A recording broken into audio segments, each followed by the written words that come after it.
সকাল সকাল এক মুঠো কচু শাক নিয়ে তোমাদের সামনে হাজির হয়ে গেছি বন্ধুরা। আমি অর্পিতা, তোমাদের অর্পিতা। সেদিন ভিডিওতে বলেছিলাম কচু শাক রান্না করে খেতে পেলাম না, খুব খুঁটকুটি। সেই ভিডিও দেখে এক দাদা ভাই আজকে দিয়ে গেছে দুধ কচু, বলেছে একদম কুটকুট করবে না, জল ঝরানোরও দরকার নেই। যাই হোক, মাকে এক কাপ গরম চা দিয়ে বসিয়ে দিয়েছি কচু শাকগুলো কাটতে। খোসাগুলো ছাড়িয়ে ছোট ছোট টুকরো করে কাটবে।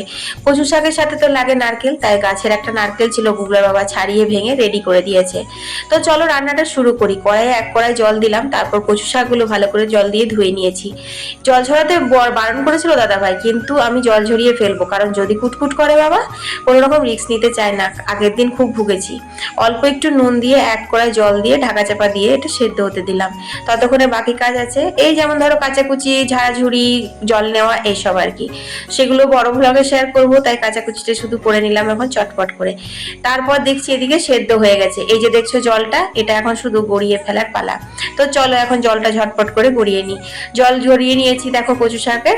তারপর চলো রান্না করব। আজ একদম কোনো মশলা দেব না, কিন্তু রান্নাটা হয়েছিল অসাধারণ। তোমরা অবশ্যই একবার বাড়িতে ট্রাই করো। সর্ষের তেলে শুকনো লঙ্কা, কালো জিরে, অল্প একটু হলুদ দিলাম ফোড়নের মতো। তারপর একটু সুন্দর গন্ধ বেরোতেই দিয়ে দিলাম হচ্ছে কচু শাক। একদম নিরামিষ করব, তাই রসুন দিলাম না। তোমরা যারা একদম নিরামিষ করবে না, তারা অল্প একটু তেলের উপর কিন্তু রসুন ঘষেও দিতে পারো। তারপর একটু নুন, অল্প মিষ্টি আর অল্প হলুদ দিয়ে জলটা একটু শুকনো শুকনো হতে দিলাম। যতক্ষণ কচু শাকের জল শুকাবে ততক্ষণ এখানে বসে বসে নারকেলটা কুড়ে নিচ্ছি। নারকেল না দিলে কিন্তু নিরামিষ কচু শাকটা অতটাও ভালো লাগে না, তাই নারকেলটা কুড়িয়ে নারকেলটাও দিয়ে দিলাম।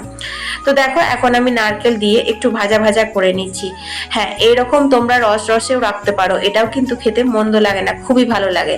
তোমরা নিজেদের পছন্দ মতো কিন্তু এটা নামাবে। আমি একটু শুকনো শুকনো করেই নামিয়েছিলাম। তারপর গরম মশলা গুঁড়ো দিয়ে আমার হাতে তৈরি করা একটু গাওয়া ঘি দিয়ে এই দেখো এইরকম ভাবে আমি এখন নামিয়ে নিয়েছি।